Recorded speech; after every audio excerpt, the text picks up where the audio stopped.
사도신경으로 신앙 고백 드리겠습니다.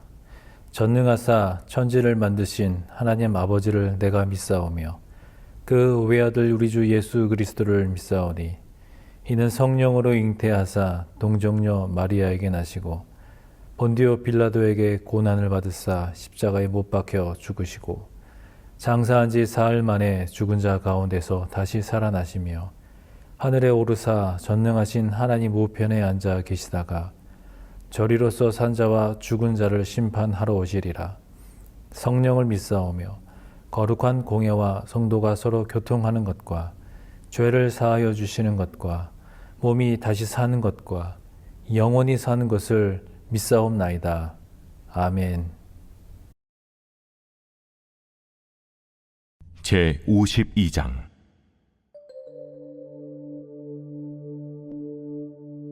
시드기야가 왕위에 오를 때에 나이가 21세라. 예루살렘에서 11년 동안 다스리니라. 그의 어머니 이름은 하무달이라 림나인 예레미야의 딸이더라. 그가 여호야김의 모든 행위를 본받아 여호와 보시기에 악을 행한지라. 여호와께서 예루살렘과 유다에게 진노하심이 그들을 자기 앞에서 쫓아내시기까지 이르렀더라. 시드기야가 바벨론 왕을 배반하니라. 시드기야 제9년 열째 달 열째 날에 바벨론 왕 느부갓네살이 그의 모든 군대를 거느리고 예루살렘을 치러 올라와서 그 성에 대하여 진을 치고 주위에 토성을 쌓음에 그 성이 시드기야 왕 제11년까지 포위되었더라. 그해 넷째 달 9일에 성중에 기근이 심하여 그 땅 백성의 양식이 떨어졌더라. 그 성벽이 파괴되매 모든 군사가 밤중에 그 성에서 나가 두 성벽 사이 왕의 동산 견문길로 도망하여 갈대아인들이 그 성읍을 에워쌌으므로 그들이 아라바 길로 가더니 갈대아 군대가 그 왕을 뒤쫓아가서 여리고 평지에서 시드기야를 따라잡으매 왕의 모든 군대가 그를 떠나 흩어진지라. 그들이 왕을 사로잡아 그를 하마 땅 리블라에 있는 바벨론 왕에게로 끌고 가매 그가 시드기야를 신문하니라. 바벨론 왕이 시드기야의 아들들을 그의 눈앞에서 죽이고 또 리블라에서 유다의 모든 고관을 죽이며 시드기야의 두 눈을 빼고 노사슬로 그를 결박하여 바벨론 왕이 그를 바벨론으로 끌고 가서 그가 죽는 날까지 옥에 가두었더라.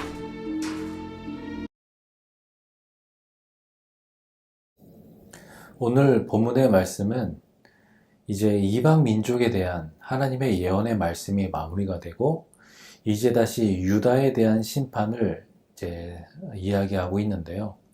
특별히 예레미야 52장은 유다의 마지막 왕인 시드기야에 대해서 이야기하고 있습니다. 시드기야는 바벨론을 배반하고 또 그 결과로 예루살렘이 함락되면서 이 시드기야는 참으로 비참한 운명을 맞이하게 되는데요. 이 시드기야에 대한 이 성경의 평가는 여호와 보시기에 악을 행한지라.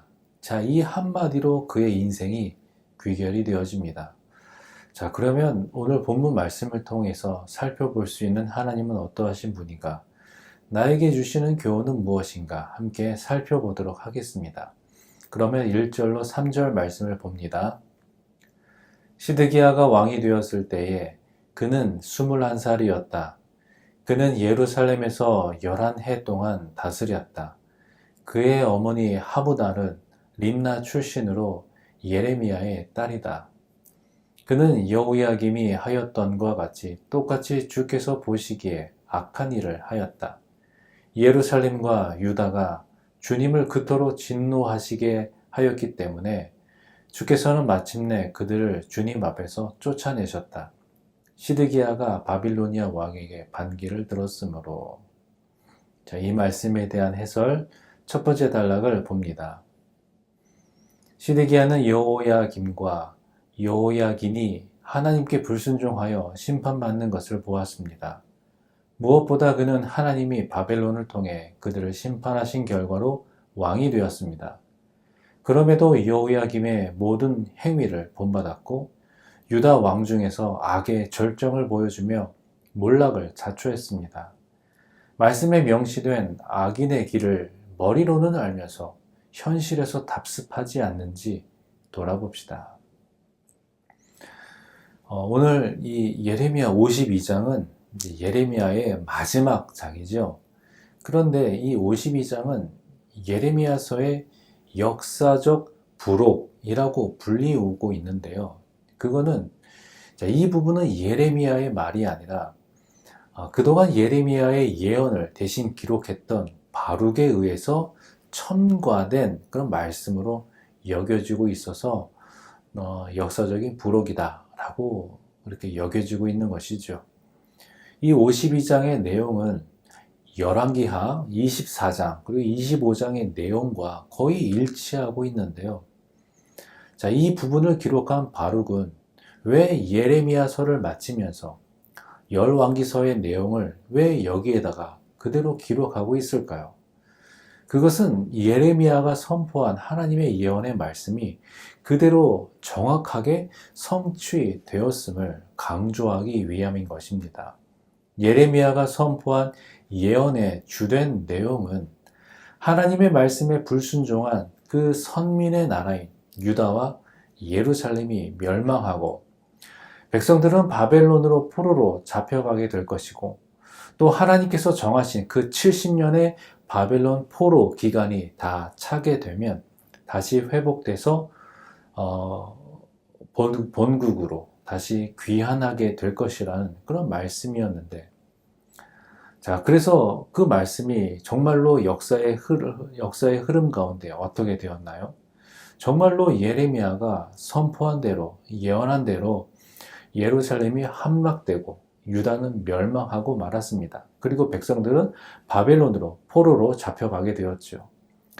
유다 백성들은 예레미야를 통해 증거된 그 하나님의 예언의 말씀에도 불구하고 자신들은 결단코 망하지 않을 것이라고 생각하면서 그 예언의 말씀을 순종하지 않고 귀담아 듣지 않고 오히려 그 예언자 예레미야를 핍박했잖아요. 그런데 유다는 정말 망했고 백성들은 포로로 끌려갔습니다.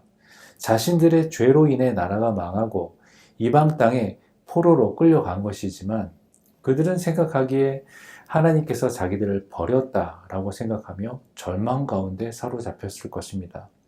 그래서 바룩은 그러한 유다 백성들에게 유다의 멸망과 바벨론 포로 예언이 정확하게 성취된 것처럼 그들에게 그런 죄의 무서운 결과를 깨닫게 해주고 그리고 이 패망의 예언의 말씀이 정확하게 이루어진 것처럼 그들을 회복시키겠다, 다시 본토로 귀환시키겠다라는 그러한 예언의 말씀 또한 정확하게 이루어질 것임을 알게 해주면서 그 이방 땅에서 포로 생활하는 유다 백성들에게 소망을 가지게 하고자 한 것이죠. 그래서 자기 자신을 돌아보며 하나님의 때를 인내함으로 기다렸을 것입니다. 이처럼 말씀을 통해 우리가 알 수 있는 것은 하나님의 말씀은 늘 정해진 때에 정확하게 성취되었다라는 말씀입니다. 하나님의 예언의 말씀은 가깝게는 하루나 이틀 만에 성취되기도 했고 길게는 수백 년에서 수천 년이 흐른 뒤에 성취되기도 했습니다. 중요한 것은 모든 말씀이 다 이루어졌다라는 말씀입니다. 우리는 물론 그때가 언제인지 알 수는 없습니다. 하나님께서 그 이루시는 그때 성취의 때를 정하여 두셨고 또 그 정해진 때에 정확하게 이루어 주시기는 하지만 우리는 정확한 때나 그 시간을 우리로서는 알 수는 없지요. 하지만 그 징조를 통해서 가까이 오고 있음을 우리는 알 수 있다라고 성경은 기록하고 있는 것입니다. 그러므로 우리는 열 처녀의 교훈처럼 신랑이 오시는 그때를 몰라 다 같이 졸고 있을지라도 기름을 미리 준비해서 신랑을 맞이한 그 처녀들처럼 주님 다시 오심을 준비하는 지혜가 영적인 깨어있음이 있기를 소망합니다.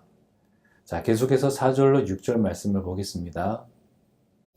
시드기야 왕 제9년 열째 달 10일에 바빌로니아 왕 느부갓네살이 그의 모든 군대를 거느리고 예루살렘을 치러 올라와서 도성을 포위하고 도성 안을 공격하려고 성벽 바깥 사방에 흙 언덕을 쌓았다. 그리하여 이 도성은 시드기야 왕 제11년까지 포위되어 있었다. 그해 넷째 달 9일이 되었을 때에 도성 안에 기근이 심해져서 그 땅 백성이 먹을 양식이 다 떨어지고 말았다. 이 말씀에 대한 해설 두 번째 단락을 보겠습니다. 시드기야는 바벨론에게 항복하라는 예레미야의 경고를 무시하고 바벨론을 배반하여 파멸을 앞당깁니다. 그는 줄곧 예레미야가 전한 바벨론의 포로가 되어 하나님을 의지하는 것 외에는 살 길이 없다는 막다른 상황에 처하는 것이 하나님의 뜻이라는 경고를 무시했고, 또 거짓 선지자가 단언하는 용서와 승리와 회복의 말씀만 굳게 믿었습니다. 예레미야가 일러준 복을 받아 왕과 가족이 생명을 보존할 길을 듣고도 외면했습니다. 예루살렘은 약 18개월 동안 바벨론에 포위됩니다. 하나님의 말씀대로 항복했다면 포로로 살아남을 수 있을 텐데 영적으로 거짓 희망에 빠지고 정치적으로는 애굽의 군사적 도움만을 기다리다가 의지하는 모든 것에 배신당에 고립되고 아사 상태에 처합니다. 결국 누가 거짓 선지자이고 누가 참 선지자인지 증명되었지만 때는 이미 늦었습니다. 우리도 더 늦기 전에 상냥하고 부드러운 말씀에만 머물러 있지 말고 영혼과 관절과 골수를 찔러 쪼개는 날카로운 주의 말씀 앞에 섭시다. 시드기야는 바벨론 왕 느부갓네살과 맺은 그 계약을 어기고 애굽의 도움으로 바벨론의 손에서 벗어나려고 했습니다. 이런 시드기야의 배반을 알게 된 느부갓네살은 시드기야 통치 9년 열째 달 열째 날에 군대를 총동원해서 예루살렘을 포위해 버리죠. 중간에 애굽의 군대의 출정으로 인해서 잠시 그 포위가 열리기는 하지만 대략 한 18개월 정도의 그 포위, 그것으로 인해서 예루살렘 성은 아주 극심한 기근에 시달리게 됩니다. 이 처참한 상황을 예레미야 애가 4장에 보면 예루살렘 성의 극심한 기근으로 인해서 부모가 자녀들을 삶아 먹는 그러한 처참한 상황이 벌어진 것을 기록하고 있죠. 이와 같이 유다가 더 이상 저항할 수 없는 그런 상황에 처하자 바벨론 군대가 성벽에 구멍을 뚫고 성 안으로 들어와서 예루살렘을 점령하게 되는데요. 이처럼 유다가 바벨론에 망하게 되는 가장 근본적인 원인은 무엇일까? 그것은 바로 유다와 또 시드기야가 하나님을 배반했기 때문입니다. 유다가 진정한 그들의 왕이고 그들의 보호자가 되시고 인도자가 되셨던 그 여호와 하나님을 배반하고 떠났기 때문에 유다는 망할 수밖에 없었던 것입니다. 이처럼 하나님의 백성, 곧 성도들은 어떤 외적인 조건, 인간적인 그런 요건이 충족됨으로 인해서 우리가 안전을 보장받는 것이 아니라는 사실을 우리는 알아야 합니다. 어떤 나라든 개인이든 모든 안정하고 또 평안을 누릴 수 있고 또 형통할 수 있는 것은 오직 하나님과의 바른 관계를 통해서만 얻어질 수 있다는 사실을 우리는 기억해야 합니다. 만약에 하나님의 자녀인 성도들이 하나님과 바른 관계를 누리지 못하면 그거는 성벽 없이 마치 적군을 맞이하는 것과 같습니다. 그런데 하나님과 바른 관계를 맺고 있으면 그것은 그 무엇으로도 어떤 군대로도 뚫릴 수 없는 그런 강한 성벽 안에서 그런 적군을 맞이하는 것과 같은 거죠. 그러므로 우리가 이 세상 속에서 하나님의 보호하심 속에 안전한 삶을 살기를 원한다면 우리는 늘 하나님과 바른 관계를 유지해야 합니다. 하나님을 경외하고 하나님의 말씀에 순종하는 삶을 살아가므로 하나님과 더 복된 관계를 맺으면서 살아갈 수 있는 그런 지혜가 있기를 소망합니다. 자, 계속해서 7절로 11절 말씀을 봅니다.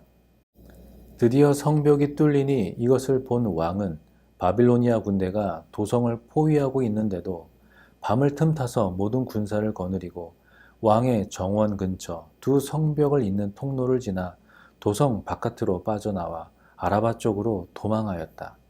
그러나 바빌로니아 군대가 시드기야 왕을 추격하여 여리고 평원에서 그를 사로잡으니 시드기야의 군사들은 모두 그를 버리고 흩어졌다. 바빌로니아 군대가 시드기야 왕을 체포해서 하맛 땅의 림나에 있는 바빌로니아 왕에게 끌고 가니 그가 시드기야를 신문하고 또 바빌로니아 왕은 시드기야의 아들들을 그가 보는 앞에서 처형하고 역시 림나에서 유다의 고관들도 모두 처형하였다. 그리고 바빌로니아 왕은 시드기야의 두 눈을 뺀 다음에 쇠사슬로 묶어서 바빌론으로 끌고 가서 그가 죽는 날까지 감옥에 가두어 두었다. 자, 이 말씀에 대한 해설 세 번째 단락을 봅니다. 예루살렘 성벽이 파괴되자 시드기야 왕은 요단강 쪽에서 필사적으로 도주하지만 여리고 평원에서 붙잡혀 리블라에 있는 느부갓네살에게로 끌려옵니다. 거기서 두 눈이 뽑히고 사슬에 결박당합니다. 그가 온전한 눈으로 본 마지막 장면은 왕자들과 그에게 결사항전을 요구했던 고관들의 참담한 죽음입니다. 시드기야는 고통 속에서 평생 옥에 갇혀 지내다 죽습니다. 자기 스스로도 자신을 지킬 수 없었을 뿐만 아니라 그에게 배반을 부추겼던 이들 중에 아무도 그를 지켜주지 못했습니다. 하나님 외에 나를 끝까지 포기하지 않고 지켜줄 이는 없습니다. 시드기야는 왜 이렇게 불행한 왕이 되어야 했을까요? 겉으로만 보면 망해져가는 나라의 마지막 왕, 또 강대국 사이에서 줄타기를 해야 하는 그런 힘없는 나라의 왕이었기 때문에 그렇게 불행한 왕이 된 것처럼 보입니다. 그런데 정말로 그가 불행한 왕이 될 수밖에 없었던 정말 실질적인 원인은 바로 그의 범죄, 그리고 유다 사람들의 부패와 타락에 있었습니다. 그리고 유다가 망하고 시드기야가 불행한 왕이 된 것은 또한 단지 죄 때문만은 아니었습니다. 그거는 하나님이 유다가 죄를 범했다고 해서 바로 심판하신 것이 아니었기 때문이죠.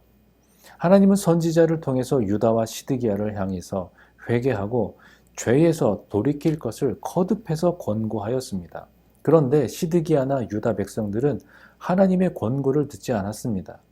그들은 예루살렘 성이 하나님의 심판을 피하게 하여 줄 것으로 생각했던 것이죠. 애굽이 자신들을 하나님의 심판으로부터 구원하여 줄 것으로 생각하였던 것이죠. 그래서 결국 이 시드기야와 유다 백성들은 이러한 생각으로 인해서 하나님의 권고를 듣지 않게 되고 또 그로 말미암아서 유다는 망하게 되고 시드기야는 비참한 최후를 맞이하게 된 것입니다.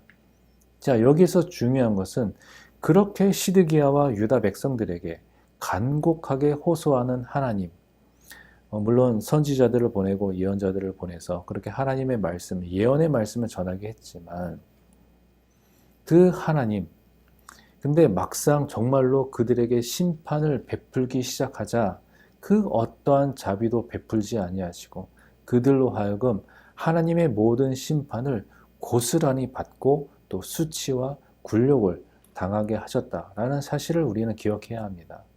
물론 우리는 하나님은 비록 악인이라도 망하는 것을 기뻐하지 아니하시고 그래서 그들이 회개하고 구원을 얻을 수 있는 기회를 오래 참으면서 다시 주신다라는 사실을 우리는 압니다. 그런데 그렇게까지 구원을 얻을 수 있는 기회를 주셨음에도 불구하고 하나님의 자비를 멸시하고 돌이키지 않을 때에는 하나님께서는 아주 무섭게 심판하고 그 심판을 절대 돌이키지 않는다는 사실을 우리는 또한 기억해야 합니다. 그러므로 아직 구원의 기회가 주어졌을 때 바로 즉시 서둘러서 회개해야 할 것입니다. 그래서 회개함으로 구원을 얻어야 합니다. 다윗이 밧세바와 간음한 다음에 선지자 나단의 책명을 듣고 즉각적으로 자기가 죄인이었음을 고백하고 회개한 것처럼, 그리고 요나의 경고로 즉시 회개한 것과 그 니느웨 사람들이 회개한 것 같은 그 자세가 그 시드기야와 유다 백성들에게 또 오늘을 살고 있는 우리들에게도 절대적으로 요구되는 것입니다. 정말로 우리는 죄인입니다. 죄인된 우리는 하나님의 심판에서 건지시려는, 용서하시려는 그 하나님의 자비를 절대로 무시하면 안 됩니다.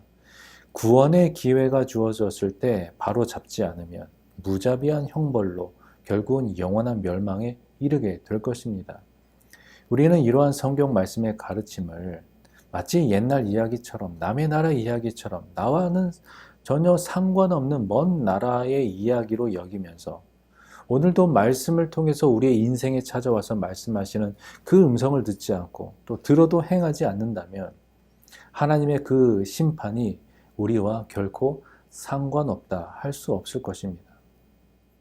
우리는 이미 예수 그리스도를 통해서 구원의 길, 회복의 길을 약속받은 놀라운 축복을 받았습니다. 그래서 그 은혜 아래 거하면서 믿음으로 주님과 동행하는, 그래서 복이 있는 삶이 되기를 주님의 이름으로 축원드립니다.